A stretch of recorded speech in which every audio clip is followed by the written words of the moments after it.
ഗോർട്ടൺ ഡെന്നൻ ഉപതെരഞ്ഞെടുപ്പിൽ ഗ്രീൻ പാർട്ടിക്ക് ചരിത്ര വിജയം.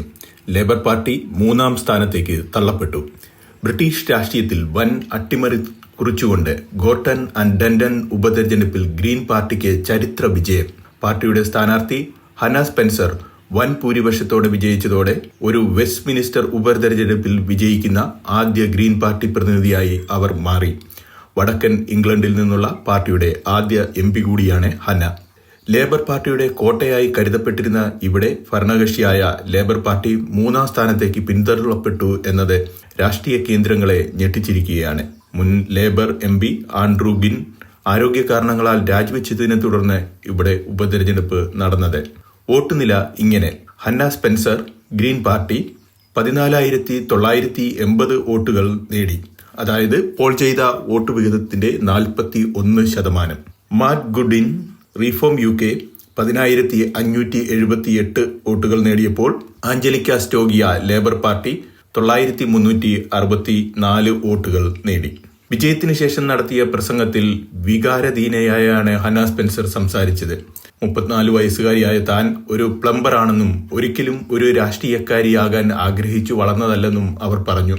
സാധാരണക്കാരായ തൊഴിലാളികൾക്ക് വേണ്ടി പാർലമെന്റിൽ ശബ്ദമുയർത്തുമെന്ന് അവർ ഉറപ്പു നൽകി. So I think the choice here is between, to be quite honest, it's between hatred and division, and it's between someone who can bring her up, but ultimately who will work hard for her. തെരഞ്ഞെടുപ്പ് ഫലം കീർ സ്റ്റാർമറുടെ നേതൃത്വത്തിലുള്ള labour സർക്കാരിന് വലിയ തിരിച്ചടിയാണെന്ന് പ്രമുഖ രാഷ്ട്രീയ വിദഗ്ധർ വിലയിരുത്തുന്നു. കുടിയേറ്റം ഒരു മുഖ്യ ചർച്ചാ വിഷയമായി ഉയർത്തിക്കൊണ്ടുവന്ന തെരഞ്ഞെടുപ്പ് വളരെയധികം ശ്രദ്ധ പിടിച്ചുപറ്റിയിരുന്നു. UK-യിലെ സ്ഥിരതാമസ അവകാശങ്ങളിൽ ഈ പാർട്ടികൾ വ്യത്യസ്ത രാഷ്ട്രീയ നിലപാടുകളാണ് എടുത്തിരുന്നത്. UK-യിൽ 5 വർഷം പൂർത്തിയാകുന്നവർക്ക് സ്ഥിരതാമസത്തിന് അപേക്ഷിക്കാനുള്ള നിലവിലെ സൗകര്യങ്ങളിൽ വലിയ മാറ്റങ്ങൾ വരുത്താനാണ് ലേബർ സർക്കാർ ലക്ഷ്യമിടുന്നത്. ഇതിനുള്ള പുതിയ എൻഡ് സെറ്റിൽമെന്റ് പദ്ധതി പ്രകാരം 5 വർഷമെന്ന കാലാവധി മിക്കവർക്കും 10 വർഷമായി ഉയർത്താൻ സർക്കാർ ആലോചിക്കുന്നു. ഉയർന്ന ശമ്പളക്കാർക്കും രാജ്യത്തിന് വലിയ സംഭാവനകൾ നൽകുന്നവർക്കും മാത്രമേ 5 വർഷത്തിനുള്ളിൽ സ്ഥിരതാമസം അനുവദിക്കൂ എന്നാണ് ലേബർ പാർട്ടിയുടെ നിലപാട്. എന്നാൽ ഇതിനേക്കാൾ കർക്കശമായ നിലപാടാണ് റീഫോം UK സ്വീകരിക്കുന്നത്. ILR എന്ന സംവിധാനം തന്നെ നിർത്തലാക്കണമെന്നും അതിനു പകരം കൃത്യമായ ഇടവേളകളിൽ പുതുക്കാവുന്ന 5 വർഷത്തെ വിസകൾ മാത്രമേ നൽകാവൂ എന്നും അവർ ആവശ്യപ്പെടുന്നു. എന്നാൽ ഈ 2 പാർട്ടികളിൽ നിന്നും വ്യത്യസ്തമായി ഗ്രീൻ പാർട്ടി കുടിയേറ്റക്കാർക്ക് അനുകൂലമായ നിലപാടുകളാണ് സ്വീകരിക്കുന്നത്.